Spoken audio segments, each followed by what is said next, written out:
السلام عليكم، صباح الخير.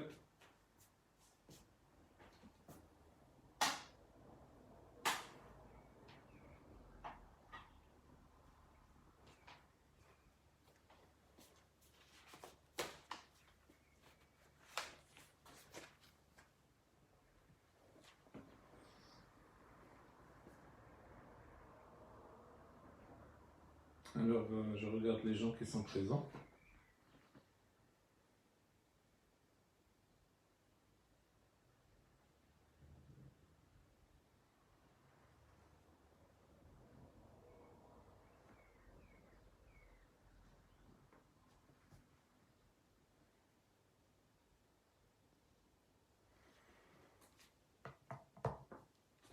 Donc, la correction de l'exercice.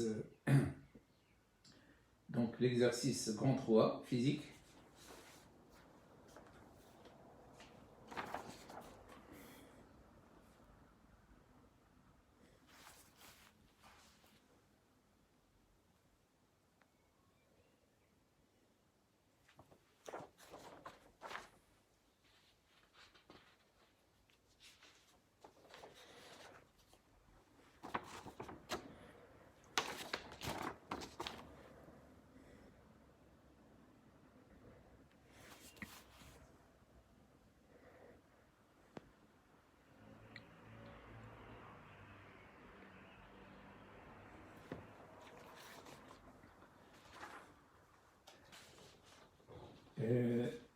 Donc, je place toujours dans la partie YouTube, c'est-à-dire les exercices dans la boîte d'infos.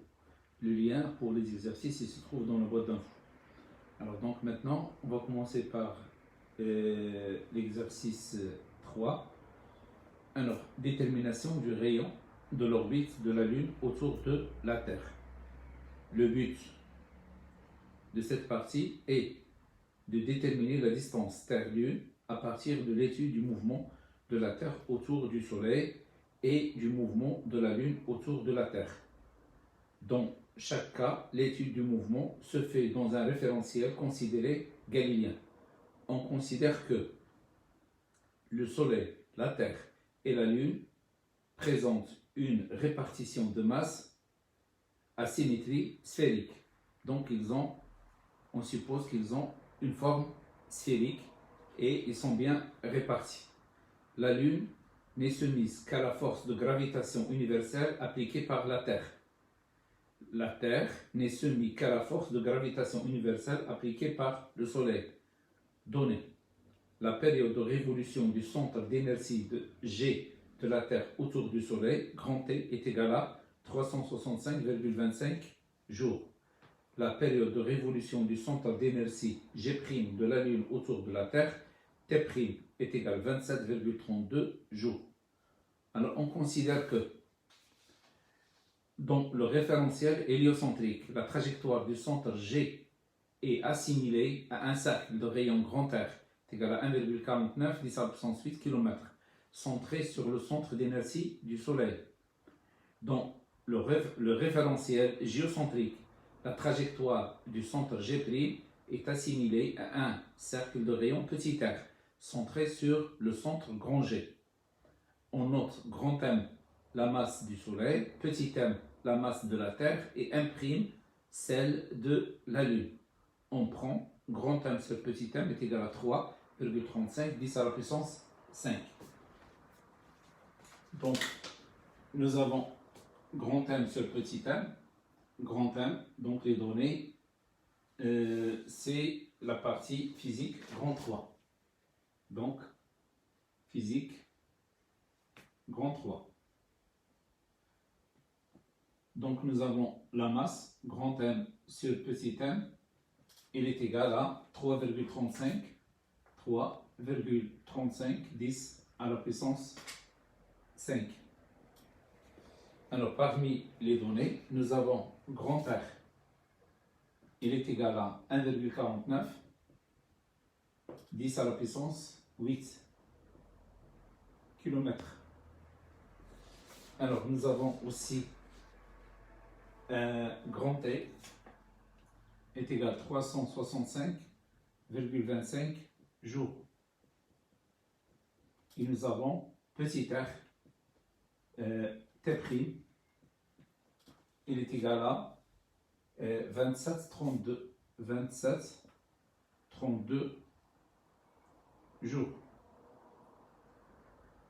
Bon, celle-là, ça représente la période du mouvement circulaire de la Terre autour du Soleil.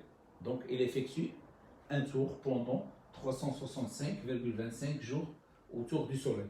Celui-là, ça représente la période du mouvement de la Lune autour de la Terre.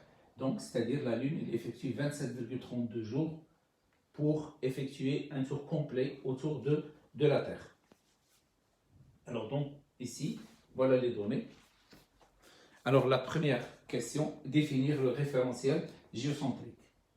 Alors, référentiel géocentrique. Donc, définir le référentiel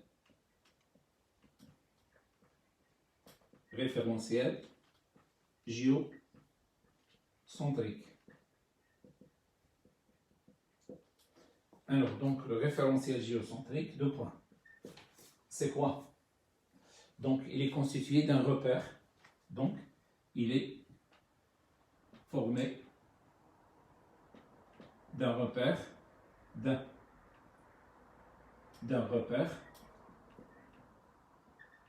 Alors, donc le repère qui est constitué de trois axes, qui est constitué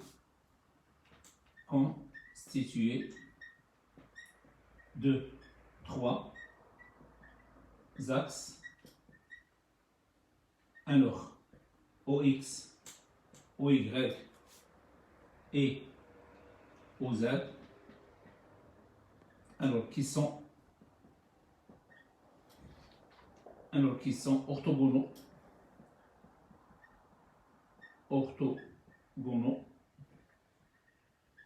c'est-à-dire ils sont perpendiculaires et orientés,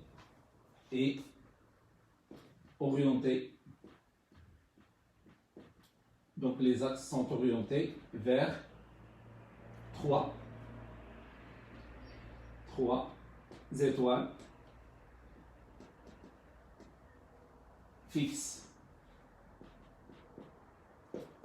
Alors, l'origine du repère,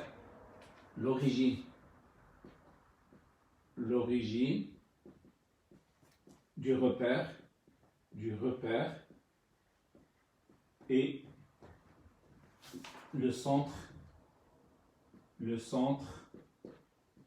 d'inertie de la Terre. Bon, donc nous avons, voilà la Terre. Donc ici le centre de la Terre. Et nous avons les trois axes. Alors, premier axe, l'axe des Y, l'axe des Z et l'axe des X en pointillé. Alors là, il est sortant.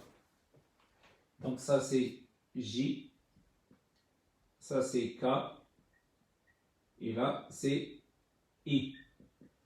Donc ils sont orientés vers trois étoiles. Voilà.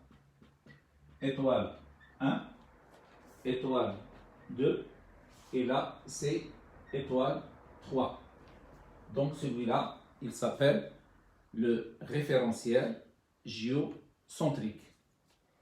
Donc la définition, on a donné la définition du référentiel géocentrique. Alors maintenant, choisir la proposition juste parmi les affirmations suivantes. Choisir la proposition juste parmi les informations suivantes.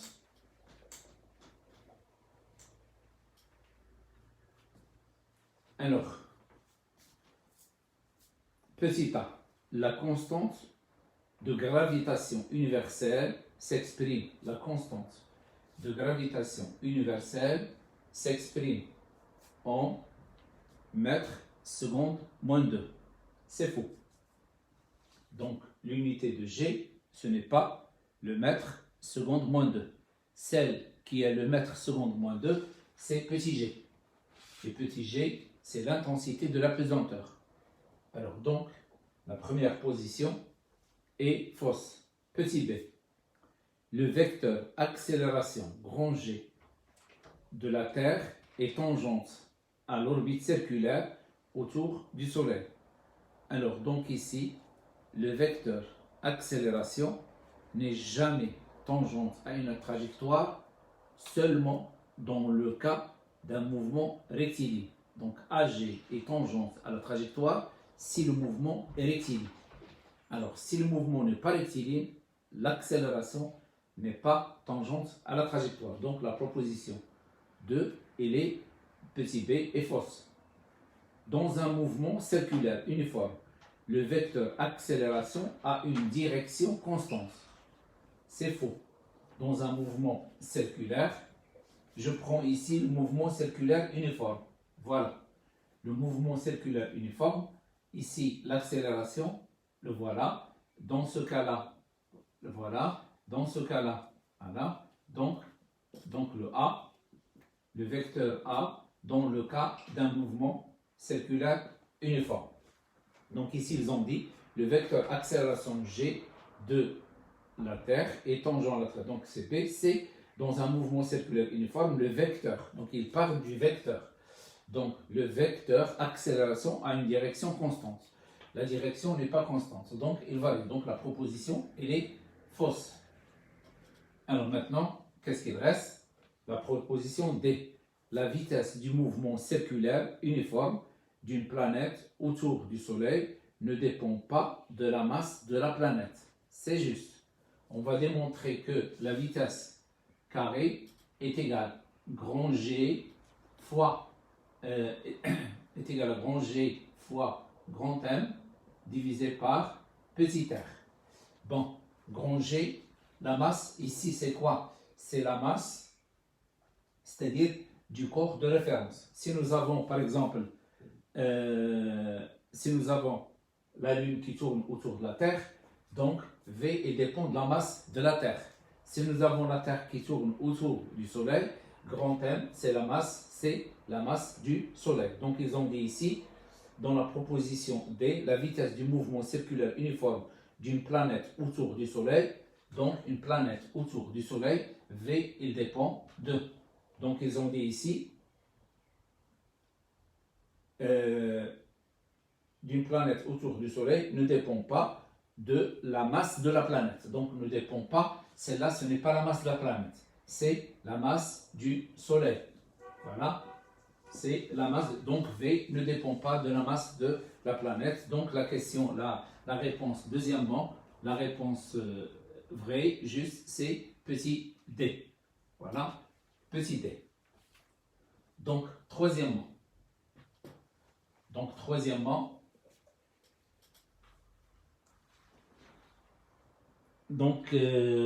si vous avez des questions, j'ai devant moi ici le portable, donc je peux voir les questions que vous posez. Alors, troisièmement, donnez l'expression vectorielle de la force d'attraction gravitationnelle exercée par le Soleil sur la Terre, dont la base de Fresnel. Donc ici, ils ont précisé la base de Fresnel. Alors, donc ici, je vais représenter, voilà, ça c'est le Soleil. Alors donc, la Terre, donc je vais représenter ici, là c'est la trajectoire de la Terre, voilà, ça c'est Terre. Alors, son mouvement, voilà. Alors cette distance, il a été noté, voilà. Alors, grand R, donc d'après l'exercice, c'est grand R. Alors maintenant, la force d'attraction, c'est la force. Voilà la force d'attraction, c'est F exercée par S sur T. Donc c'est une force dirigée vers le centre d'inertie du Soleil. Alors, ça c'est le petit m, le vecteur unitaire de la base de Fresnel. Donc, je constate que F, S, T et N, ils sont collinéaires, ils ont le même sens. Donc, la force d'attraction universelle F, S sur la Terre, elle est égale grand G fois la masse du Soleil, il a été noté grand M, fois la masse de la Terre, sa masse, il a été noté, et celle-là, il a été noté grand M, et celle-là c'est petit m. Donc fois petit m, divisé par la distance entre le centre d'inertie et le centre d'inertie, grand R carré, fois le vecteur unitaire petit m. Voilà la force d'attraction universelle exercée par le Soleil sur la Terre.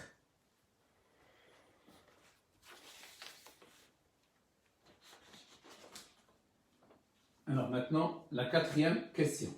En appliquant la deuxième loi de Newton, montrer que le mouvement du centre d'inertie G de la Terre autour du Soleil est circulaire uniforme. Donc, on va appliquer la deuxième loi de Newton. Donc, deuxième loi de Newton.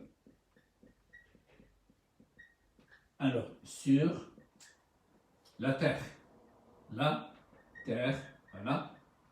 Donc, nous avons la Terre, elle est soumise à l'action d'une seule force. Cette force, c'est F, S, T. Donc, nous avons F, S, T est égal à M de la Terre, voilà, fois AG. Maintenant, je remplace F, S, T par cette relation. Qu'est-ce que j'obtiens? Grand G, grand M, petit m, R carré, petit m est égal à petit m fois AG. Voilà. Donc, on va simplifier petit m avec petit m. Qu'est-ce qu'il reste? AG est égal grand G, grand M sur R carré fois petit m. Voilà. Donc ici, on a démontré que AG, il est dirigé vers le centre de la trajectoire. AG est dirigé vers le centre de la trajectoire. Alors maintenant, dans le repère de Fresnel,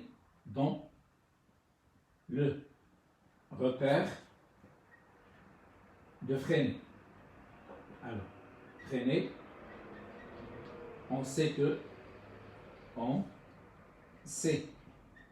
que deux points AG est égal à tangentiel fois U plus A normal fois petit m. Voilà, ça c'est l'expression de A dans le repère de Fresnel. Donc je déduis que celle-là est égale à celle-là. Donc je déduis ici que A tangentiel fois U, plus A normal fois N est égal à grand G fois grand M divisé par R carré fois petit m. Alors, en faisant ici, en faisant l'identification, j'ai ici N. Donc, AN est égal à G grand M sur R carré. Alors, ici, il n'y a pas de A tangentiel. C'est-à-dire, ici, c'est comme si nous avons 0 fois A tangentiel. 0 fois petit u. Donc, qu'est-ce que j'ai déduit? Que A tangentiel, il est égal à 0. Donc, nous avons A tangentiel est égal à 0. Voilà. Et A normal, il est égal à V carré sur A normal est égal à grand G, grand M sur R carré. Bon, il y a une autre méthode qui est plus mathématique. Voilà. Normalement,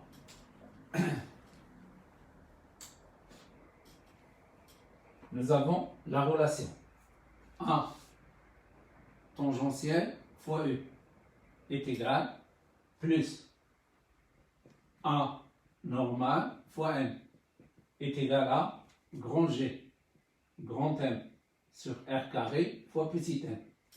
Alors qu'est-ce qu'on va faire? On va multiplier le tout par petit m. Donc on va multiplier celle-là par petit m et celle-là aussi par petit m. Donc petit m fois A tangentiel fois U plus A normal fois petit m est égal à petit m fois grand G, grand M sur R carré petit m. Donc qu'est-ce que j'aurai ici?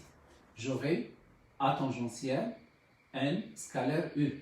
A tangentiel N scalaire U plus A normal N scalaire N est égal grand G, grand M sur R carré N scalaire N. Alors, N scalaire N, c'est 1. N scalaire N, c'est 1. N scalaire U, c'est 0, puisqu'ils sont orthogonaux. Donc, qu'est-ce que j'ai déduit? Je déduis A normal est égal grand G, grand M sur R carré. Voilà A normal. Alors maintenant, pour démontrer A tangentiel, je multiplie le tout par U. Donc j'aurai U scalaire A tangentiel U plus A normal petit m est égal U scalaire grand G, grand M sur R carré petit m. Donc j'aurai U scalaire U, donc A tangentiel U scalaire U plus A normal U scalaire N est égal grand G, grand M sur R carré U scalaire N. Alors maintenant, U scalaire N, ça c'est 0. Alors U scalaire N, c'est 0. U scalaire U, c'est 1. Donc qu'est-ce qu'il reste? Il reste A tangentiel est égal à 0. Donc voilà la démonstration mathématique qui est correcte. Mais pour nous, on ne va pas faire celle-là. Donc, on va seulement, nous avons la première relation. On démontre toujours G est égal grand G, grand M sur R carré petit m. La deuxième relation est par identification. Ici, il y a N. Ici, il y a N. Donc, AN est égal à G grand M sur R carré direct. Et puisque ici, il n'y a pas U, donc automatiquement, A tangentiel égale à 0. Alors donc, je vais effacer celle-là, je n'ai pas besoin. Alors maintenant, qu'est-ce que je prends? Je prends A tangentiel. Donc A tangentiel est égal dV sur dt est égal à 0. Automatiquement, la vitesse est égale constante. Est égale constante. Donc, le mouvement de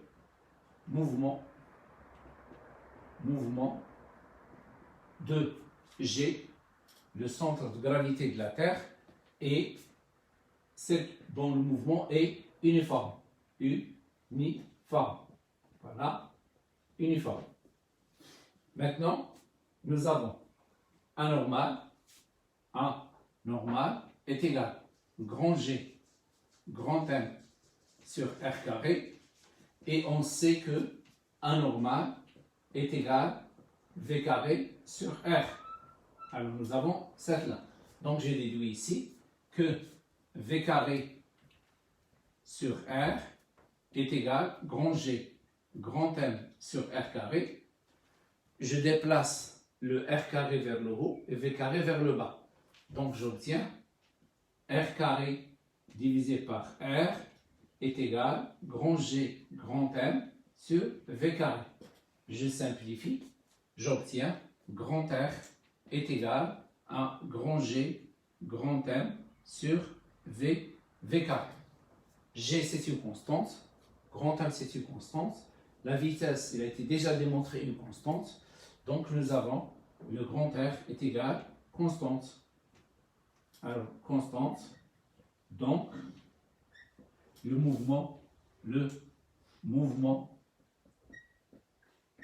grand G, centre d'inertie de la Terre, centre d'inertie de la Terre est circulaire. Donc on a démontré qu'il est uniforme, donc il est circulaire, donc c'est un mouvement circulaire uniforme.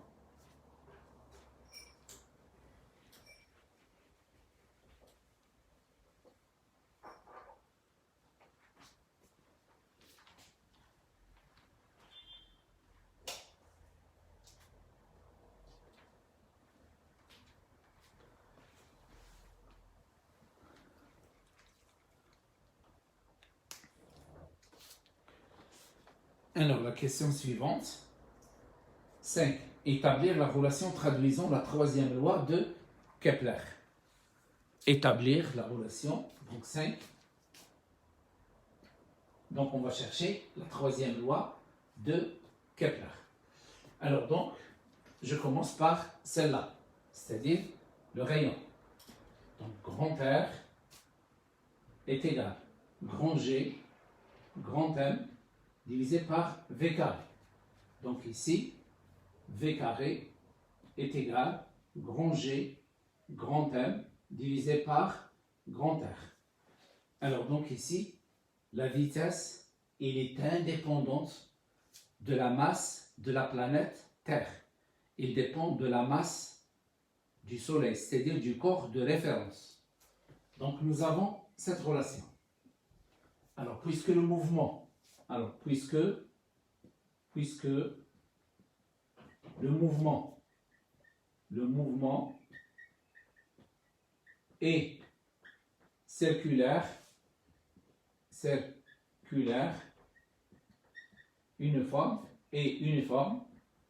uniforme, alors nous avons les deux relations suivantes. Nous avons V pour un mouvement circulaire, V est égal à R oméga, voilà, oméga c'est la vitesse angulaire, et nous avons oméga est égal 2pi sur T. Voilà. Donc le oméga c'est la vitesse angulaire, et V c'est la vitesse linéaire. Donc je remplace celle-là ici, j'obtiens V est égal grand R fois 2pi sur grand T. Donc, je vais l'enlever au carré. Donc, élever celle-là au carré. Donc, LV carré est égal R carré 4pi carré sur T carré. Alors, qu'est-ce que je fais? Je remplace celle-là ici. Voilà. Donc, j'obtiens grand G, grand M sur grand R est égal 4pi carré fois R carré sur T carré. Alors, qu'est-ce que je vais faire? Je vais déplacer le R carré vers le bas.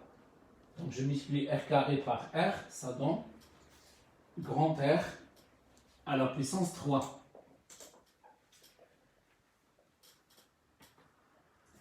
Et je vais permettre de déplacer T carré vers le haut et grand G en bas.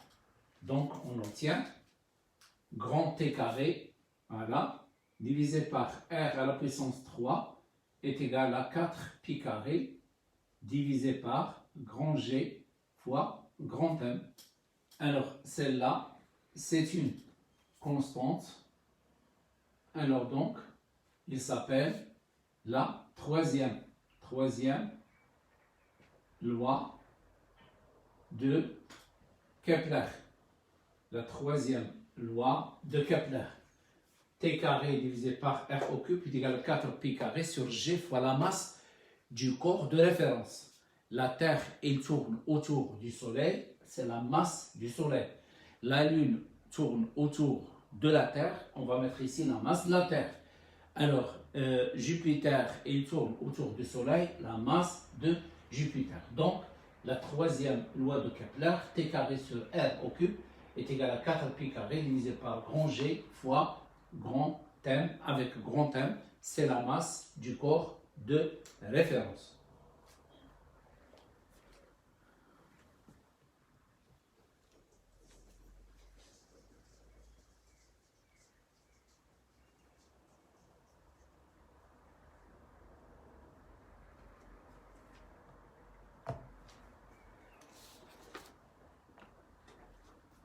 Alors, c'est Hamadi, marhaba bik.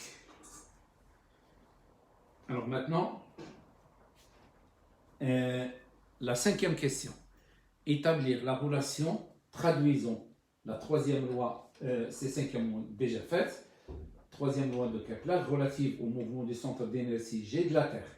La sixième question, trouver l'expression du rayon petit r en fonction de petit m, grand M, T et T' et grand R. Calculer sa valeur. Alors, petit r, c'est quoi? Petit r, c'est le rayon de la trajectoire de la Lune. Donc, nous avons, sixièmement, nous avons ici, voilà, maintenant, nous avons la Terre. Voilà, ça c'est Terre. Et nous avons ici la Lune. Lune. Et cette distance d'après l'exercice. Voilà. Ça c'est la Lune. Donc la Lune, il tourne autour de la Terre. Voilà. Alors cette distance, il a été nommé petit r. Donc vous voyez ici petit r. Donc on peut aussi démontrer la même relation, c'est-à-dire donc on peut réaliser la même démonstration pour le mouvement de la Lune. Donc ici, ça c'est le vecteur, la force exercée par la Terre sur la Lune. Ça c'est petit r. Alors donc ici, on ne va pas faire la même démonstration. Donc on va appliquer la troisième loi de Kepler pour la Lune. La troisième loi de Kepler pour le mouvement de la Lune. Donc la troisième directement, troisième loi de Kepler pour le mouvement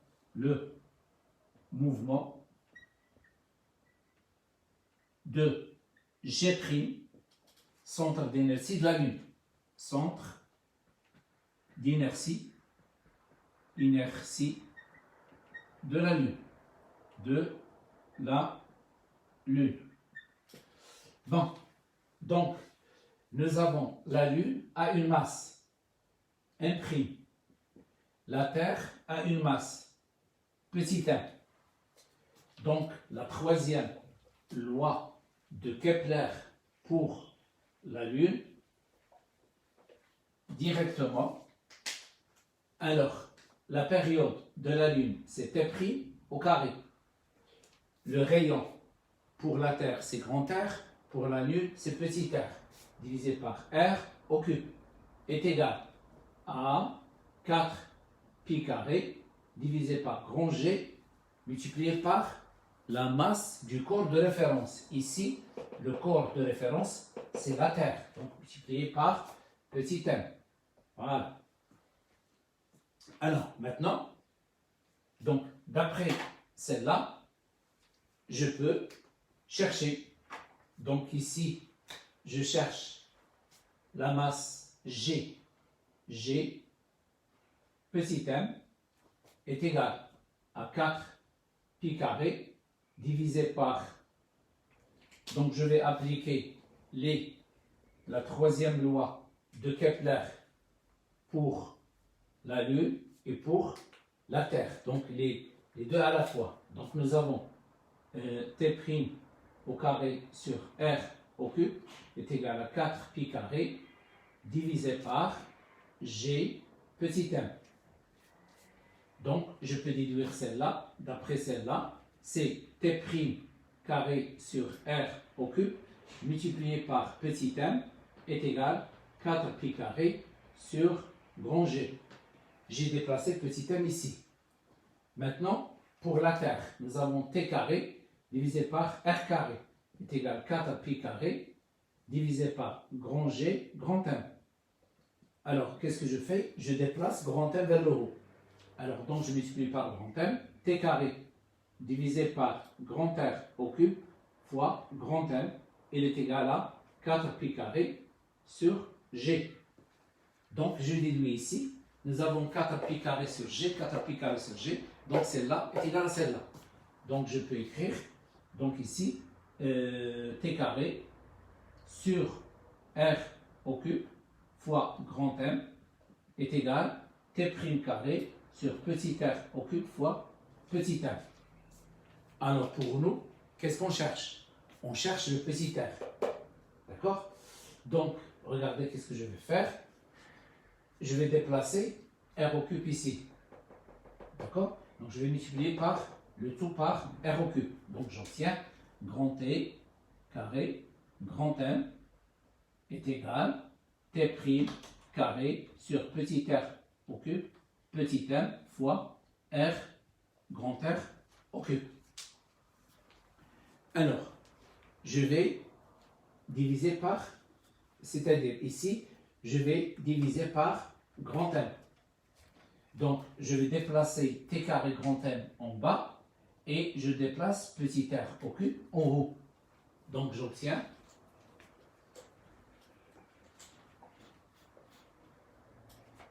petit r au cube est égal à r grand R au cube, voilà, fois grand R au cube, fois petit m divisé par grand M, fois petit m divisé par grand M, multiplié par T' carré divisé par grand T, multiplié par T' carré divisé par grand T au carré. Donc, R petit r au cube est égal grand R au cube fois petit m sur grand M fois T' divisé par T, le tout au carré. Alors, la racine petit r est égale la racine cubique de R au cube petit m sur grand M facteur de T' sur T, le tout au carré.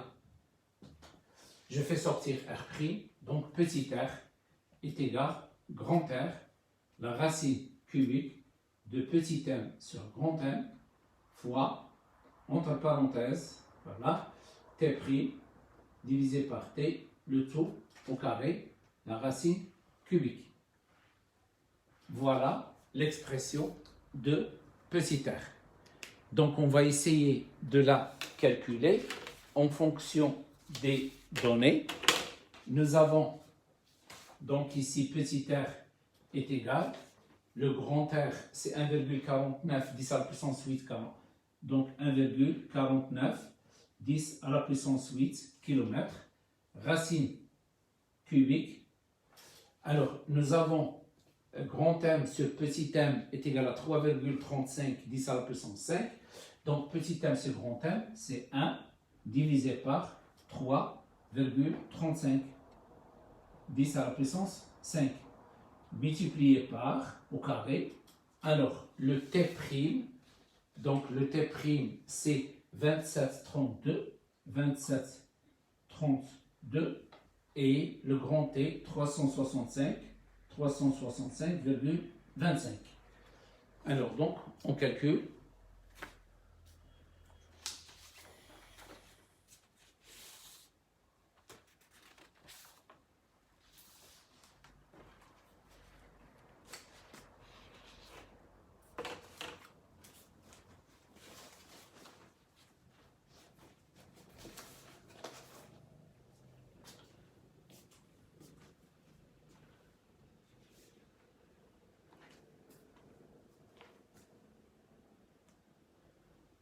Donc c'est 380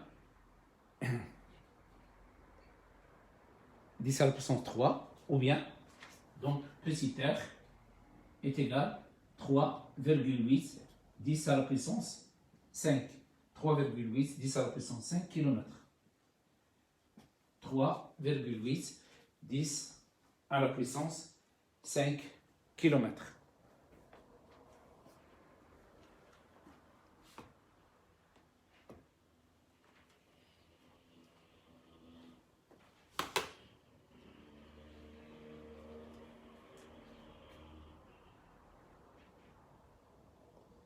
Oui, Benjeloun, c'est juste. Izem, c'est juste. Abdelrahman, aussi. Rarib.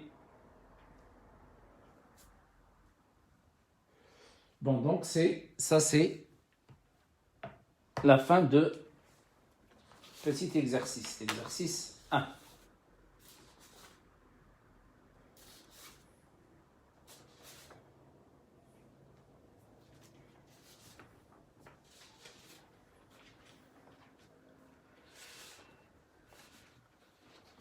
Donc on passe au deuxième exercice de mécanique.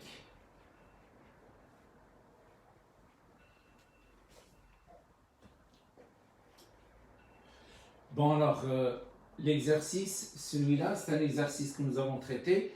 C'est un exercice qui a été proposé pour les élèves de sciences maths. D'accord? Donc vous voyez ici que c'est un exercice traité pour les élèves de sciences maths. C'est un exercice qui est simple, très simple. Alors donc, maintenant, on passe la partie 2. La partie B. Alors, test de freinage d'une voiture. On assimile la voiture à un solide S de masse petit m est égal à 1300 kg de centre d'inertie grand G lors d'un test de freinage. La voiture se déplace sur une route horizontale. Il freine lorsque sa vitesse atteint la valeur V0 est égale à 100 km/h. Puis s'arrête après avoir parcouru la distance petit d. On suppose que la voiture subit au cours de cette phase une force grand F horizontale, alors constante ayant le sens contraire du mouvement. Grand F représente la résultante des forces de freinage et de frottement. La trajectoire de G est rectiligne. Pour étudier le mouvement de G, on choisit un repère OI lié à la Terre considéré comme galiléen. À l'instant T, ou bien l'instant de début du freinage, pour lequel XG est égal à X0 est égal à 0, est choisi comme origine des dates. T égale à 0. En appliquant la deuxième loi de Newton, montrer que l'expression de l'accélération de G, AG, est égal à grand F, est égal à moins grand F divisé par petit m. Donc, l'exercice est le suivant.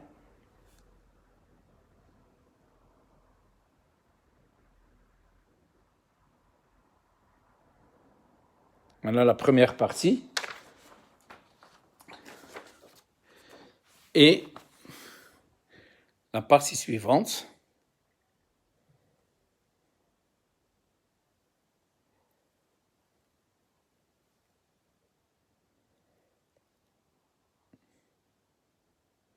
Donc, ils ont demandé de démontrer cette relation. Donc, ils ont donné aussi cette courbe, la vitesse en fonction du temps. Alors maintenant, la première question. Donc, 1-1.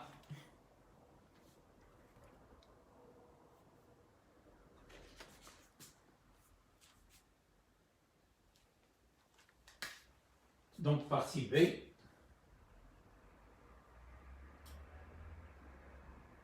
La première question. Alors, donc on va représenter, voilà, la voiture. Ça c'est O, X, c'est I. Et on va représenter la voiture par un solide de masse petit m. Voilà la voiture. Alors maintenant, le bilan des forces. Les forces qui s'exercent sur la voiture. Il y a le poids. Voilà, P. Le poids, P. donc bilan des forces, bilan des forces qui s'exercent sur la voiture. Deux points, le poids P. Donc, le poids P, nous avons la réaction grand R de la surface de contact. Et alors, F, je vais appeler F1, la force de freinage.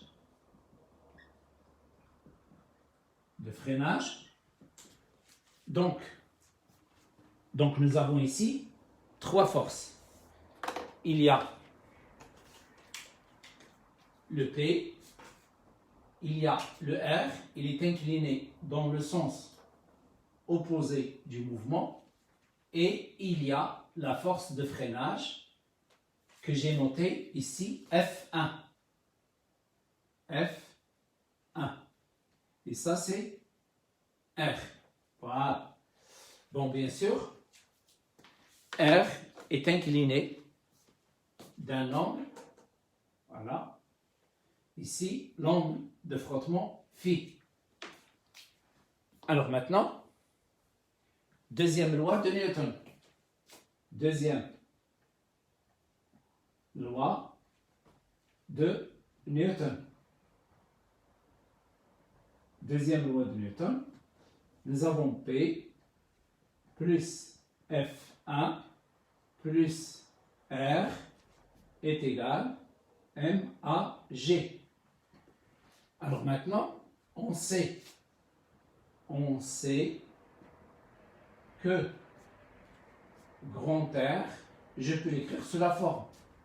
Alors, grand, je peux l'écrire sous la forme petit f plus R normal. Donc ici, je décompose le R sous la forme petit f plus R normal. Petit f et la force de frottement.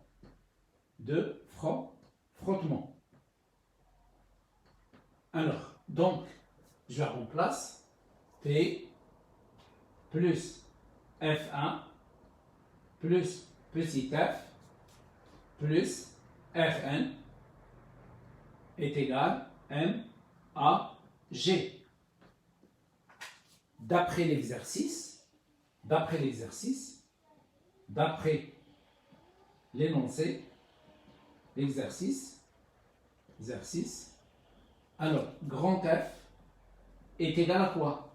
Est égal à la force de freinage, voilà, plus la force de frottement. Donc je peux remplacer F1 et petit f par grand F.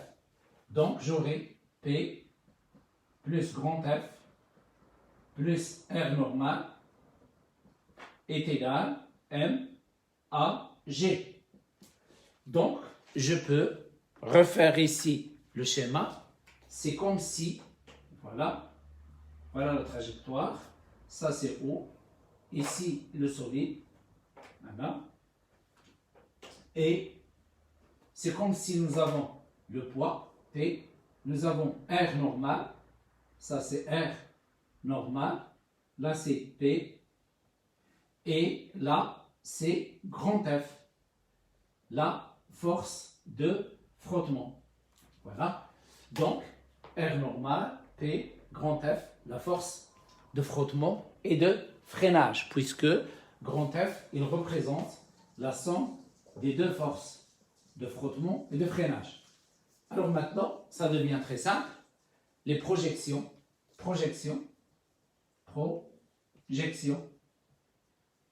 sur l'axe OX. Donc PX plus FX plus RNX est égal à MAGX. Alors maintenant,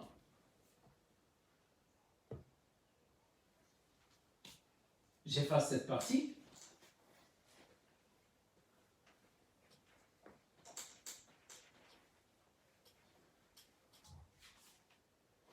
Alors maintenant, nous avons P est perpendiculaire à l'axe des X. Donc Px est égal à 0. Nous avons Rn est perpendiculaire à l'axe des X. Donc Rn, X est égal à 0. Et nous avons le grand F, il est parallèle à X de sens opposé. Donc Fx est égal à moins grand F.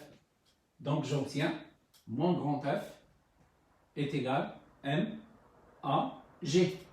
Donc automatiquement AG est égal à moins grand F divisé par petit f. Voilà.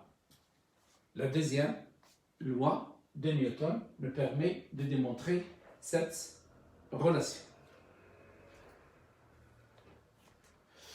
Bon, alors certains, ils peuvent, au lieu de faire ce travail, c'est-à-dire faire un schéma, représenter grand F, représenter le P directement, mais celle-là, il ne faut pas l'appeler R. Il faut l'appeler soit R normal, soit RY. R normal, soit RY, puisqu'ils ont dit qu'il y a frottement. Donc normalement, s'il y a frottement, le R doit être incliné. Donc ça ne représente pas R, ça représente seulement R normal. Alors, est-ce qu'il y a ici des questions concernant cette partie?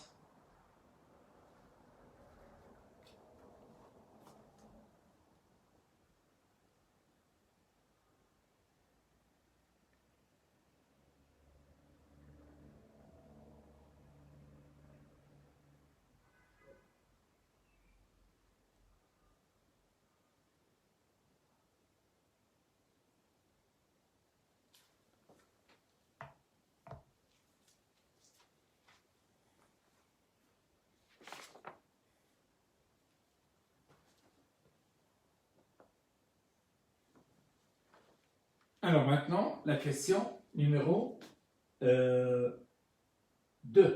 Le graphe de la figure 2 représente les variations de la vitesse instantanée Vg de grand G durant la phase de freinage.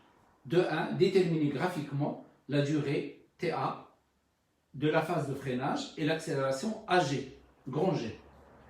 Donc 2, 1. Alors, ils nous ont donné la courbe. Donc la courbe est la suivante. Voilà. Donc, le solide, ou bien la voiture, il s'arrête à cet instant. Donc ça, c'est l'instant TA. Ça, c'est la vitesse initiale. Donc nous avons la courbe est la suivante.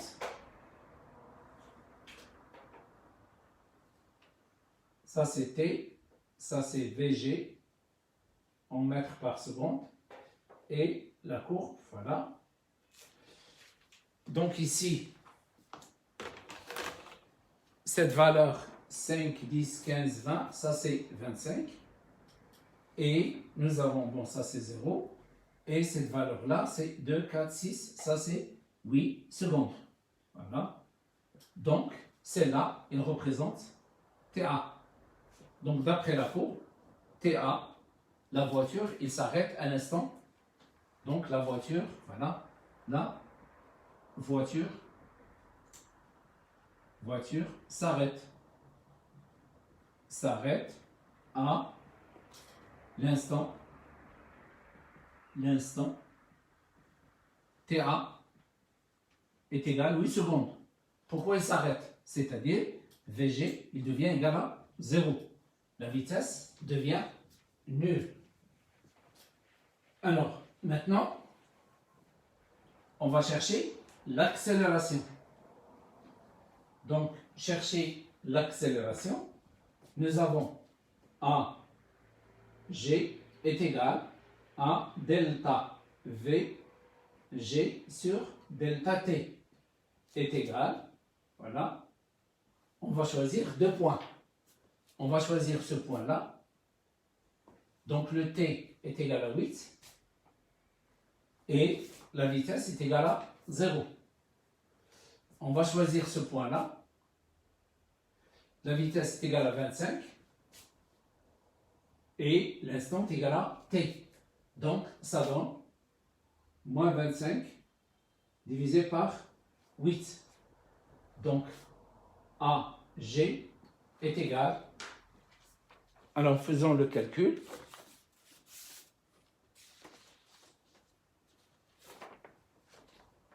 Moins 3,125 mètres par seconde carré. Moins 3,125 mètres par seconde carré.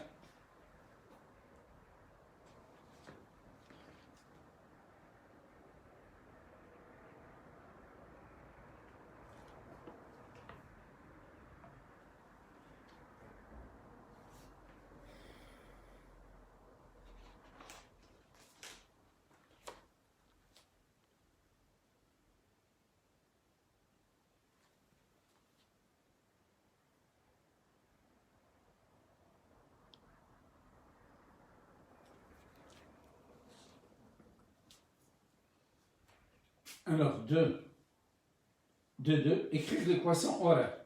Donc, 2, 2. Alors, nous avons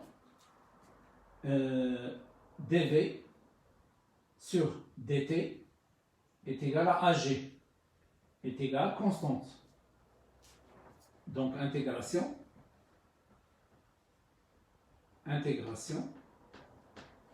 V est égal à AG fois T plus V0.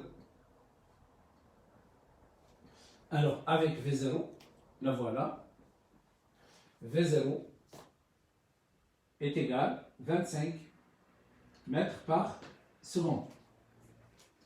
Le AG, elle est égale à moins 3,25. Alors maintenant, on sait que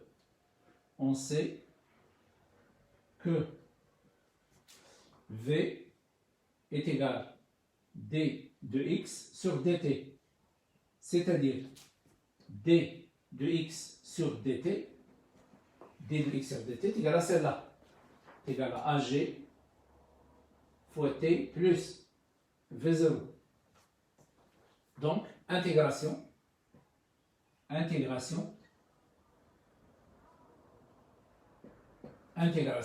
donc x est égal à 1 demi AG t carré plus V0 t plus x0.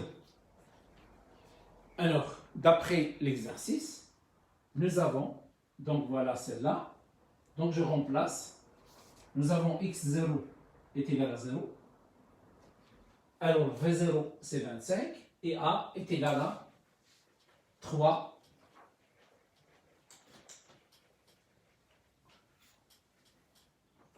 Donc, moins 3,125 divisé par 2, t carré. Donc, ça, c'est x plus 25t.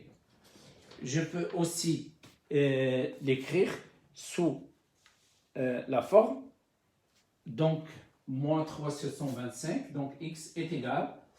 Donc, d'après la calculatrice,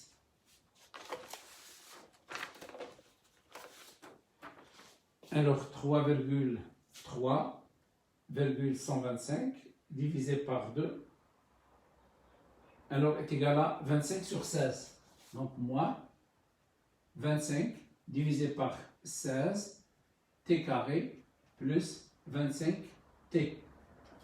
Donc je peux l'écrire aussi est égal à 25 facteur de moins 1 sur 16, t carré plus 1 plus t. Voilà l'équation horaire.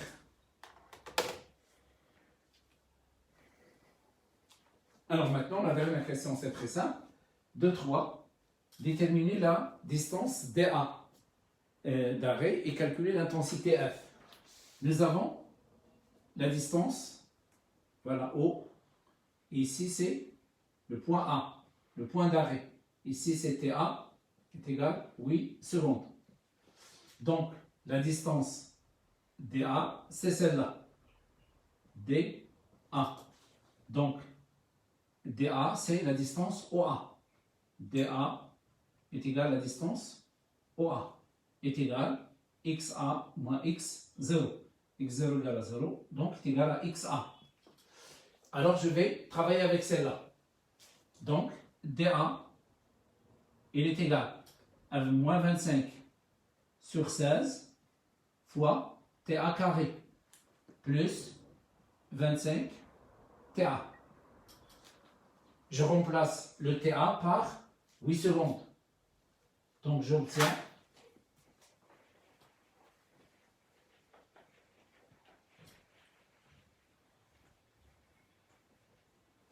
DA est égal à moins 25 sur 16 fois 64, 8 au carré, plus 25 multiplié par 8, qui est égal à 200. Donc, j'aurai ici DA est égal. Donc, en faisant le calcul, 25 fois 60, 25 fois 64, divisé par 16. Donc ici, ça donne moins 100, plus, ici c'est 200. Donc DA est égal à 100 mètres. Donc le freinage se fait après 100 mètres.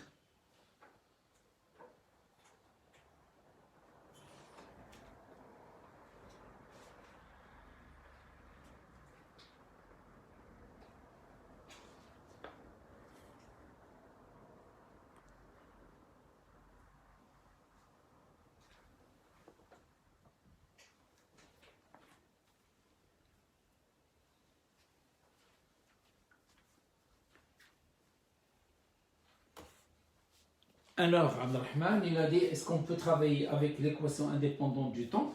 Donc, je répète, pour l'équation indépendante du temps, donc je peux l'utiliser, mais vous êtes obligé de la démontrer. D'accord? Vous êtes obligé de la démontrer. Donc, c'est-à-dire que les profs ne vont pas accepter l'utilisation de l'équation indépendante. La plupart des profs, ils disent que l'élève il doit la démontrer. Même si moi je suis contre, mais je suis obligé de vous le dire. Donc, on essaye de s'éloigner de l'équation indépendante du temps seulement dans le cas extrême où il n'y a pas d'autre solution. Donc, remarque, remarque.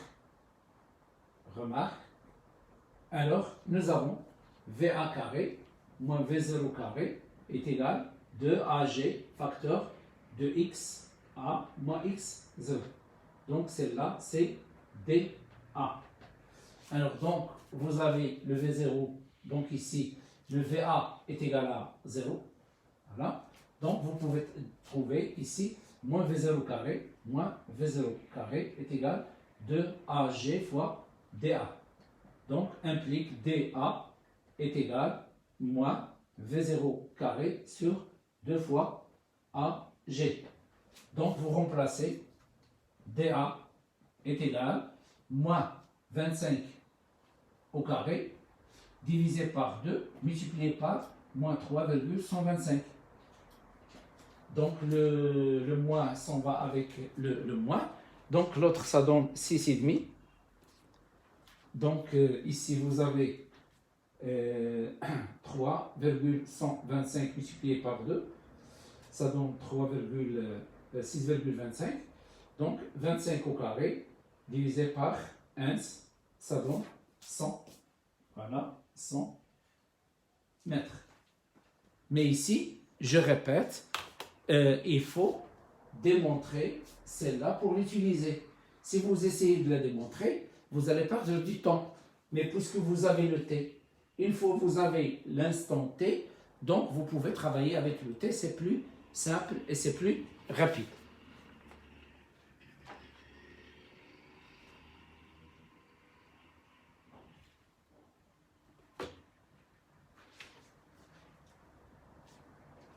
Alors, il faut calculer maintenant le grand F. Pour calculer le grand F, nous avons la relation AG est égal à moins grand F divisé par M. Donc, grand F est égal à moins M fois AG. Grand F est égal à moins. Alors, le M, c'est 1300 kg. 1300 multiplié par moins 3,125. Donc, ça donne